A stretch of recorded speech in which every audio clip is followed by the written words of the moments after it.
Hello and welcome to another one of my videos. It's going to be a very US centric coin coverage today.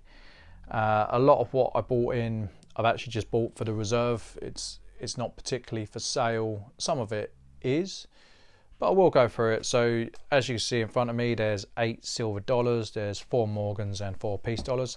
I wouldn't call them coal coins. I don't think they're quite that bad.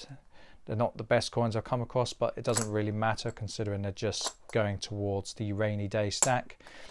For those of you who've been following my content, you know that I drop a coin at least once a video. For those who've been following my content, sorry, you know that I've upped my target to $200. I'm currently on, let's look at the reserve, 71 plus the 5 I bought with the Carson City, but that set's going to be for sale more than likely. I might sell the Carson City and then just keep the other 4. I haven't decided. I'm going to take a loss on that set, but it's fine. Maybe I'll just feed it into what I've got. I think they're a bit nice for that myself. I will check these coins. They come from a supplier. He sent me a fake one once. I think he was more a bit annoyed. When that happens, it's more of an embarrassment than anything. I just said to him, "What are we doing?" He was like, "Well, sorry, mate. I'll just replace it." So I just sent it back to him. Just quickly running these down the silver slide. They're fine. Yeah, not a problem. So there's 8 of them. I bought in a load of quarters and halves. Let me just quickly put these on the side because they end up going in the bank vault. All right, these can go to one side. Mainly walking liberties. I really like these. I listed a load that I bought from auction for sale. I don't know what happened. I must have just confused my numbers somewhere.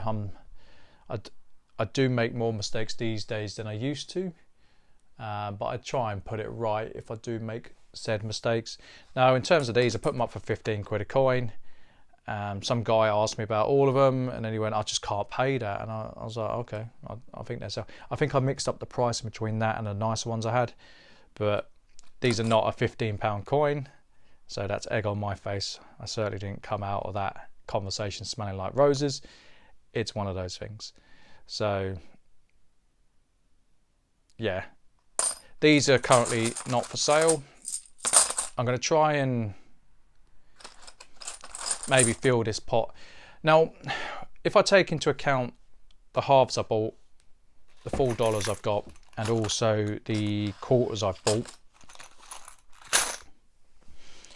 I'm up to 135.25, 135 and 25 cents. I think that's about 65-70% towards the goal. I will try and thin these out and swap them out for dollars, but equally I'm finding dollars hard to come by for the price points I want. I'm getting quoted more than I actually believe I can sell them for, which is, it's problematic. I'm not going to overpay. If these come in slightly cheaper, then I'll end up getting these. So I end up paying £5 for these. These are probably worth $5.50. I'd say these are probably worth 6 quid, these ones. There's only 6 of these days. In terms of people coming saying, "Oh, it's not worth X, Y, Z," I don't know what they're going to retail in the US for. I know in the UK, I think that's a solid price in the UK. If it doesn't sell, it doesn't sell, but equally it's not for sale at the moment. So everything has a price. Well, I say everything, nearly everything has a price, but sometimes you just have to put things to one side as well. So that was the halves and the quarters. So those are going towards the stack for the time being until I can maybe potentially swap them out. There was a load of 40% halves. These will be for sale. I need to check the price on these. I can't recall what I used to price these at, but there is a premium in these. I wouldn't be shocked if it's around the 20% mark, but we shall see. I will have a look and take it from there. Now the next lot of coins is actually rather interesting. They are US. It's not one that I've particularly had many of. I might have had a couple in my time. They are war nickels, so they're 35% silver.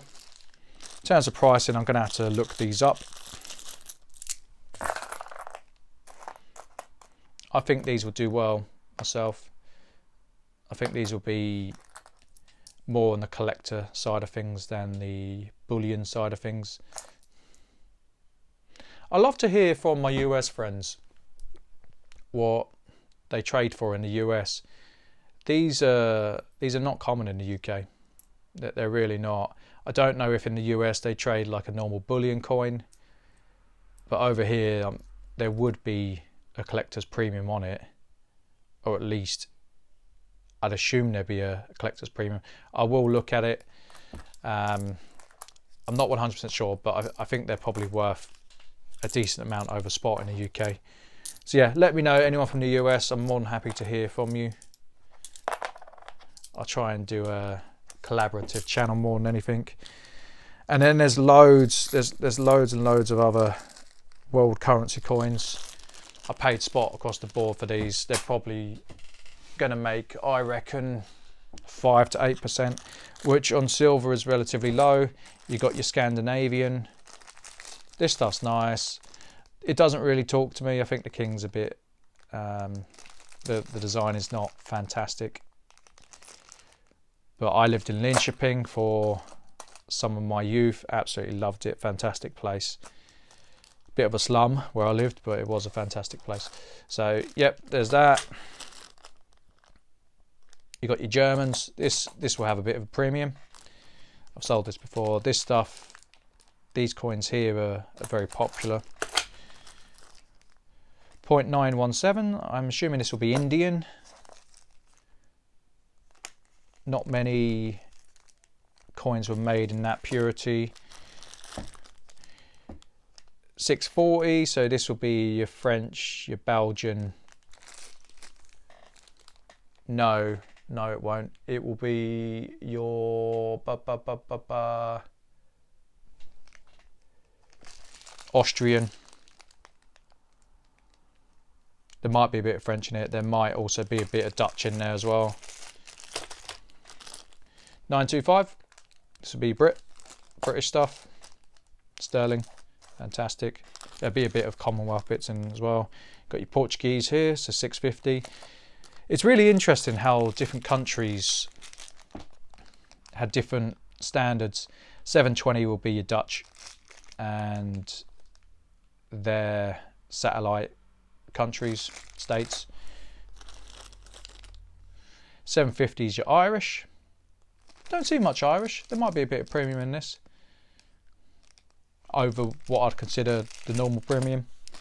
I think this stuff will go between 5 to 10% personally over spot. I didn't buy any pre-47. Reason being is that stuff is just a spot play. 0.8. I've got the most of this, so this will be your South African. I'm trying to think where else does 0.8.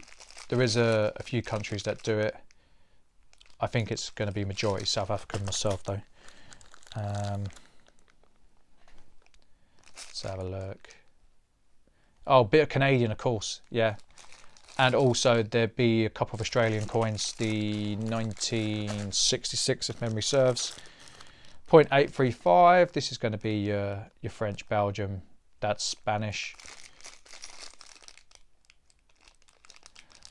When I first started as a trader, I used to love little lots like this. Now they're a bit of a rod for my back, but I bought them in with purpose. I bought them in because I just wanted to get rid of some postage. I'm in postage moving mode. Hopefully I can do well on that. This is 0.9. This I've already shown. So that was the world currency. In terms of like what I like personally myself, it's hard to say. Like everyone knows I like my American. Let's be honest. I've always been a fan of the American coinage. I think some of the coins they made are some of the best in the world. I'm not really a fan of the UK coinage. The Irish is nice. I don't see much of that. So yeah, these will be for sale. I need to price them up, but probably looking at 5 to 10% over on most of it. Some of it's going to have a bit of a premium, like this will have a premium for sure. Don't have a problem with German coins. I think the Swedish bit will probably have a bit of premium. The Dutch stuff probably not.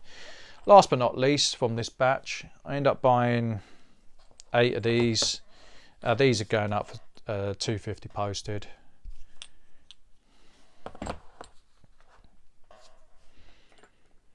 So I end up paying about $2.20 for these. Or I did pay $2.20. There's no about it. Again, there's not a lot of money in it. It's going to move postage, and I'm at the point where I've actually been looking after the VAT side, so I've got a bit of a windfall in terms of what I can sell. And the reason I've been getting in this type of thing, because there's just not much on the market where I feel the opportunity is there. I feel like March is going to be a relatively slow month for me. I'm not even sure if I'm going to hit target, and that's okay. I've had 2 pretty standout months in terms of January and February. So yeah, tell me what you like. Personally, I think I'm going to go for these.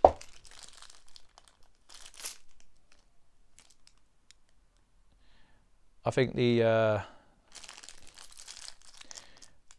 war nickels they're quite cool. They're an interesting piece of history. I will have to price them up, but usually I'd keep something like this, but I'm keeping the quarters and the halves. So anyway, I hope you've enjoyed the video. I've not been at my best cognitively on this one. I've been really struggling since I haven't been able to exercise every day. It is what it is, but I hope you enjoyed it, and I'll see you on the next one.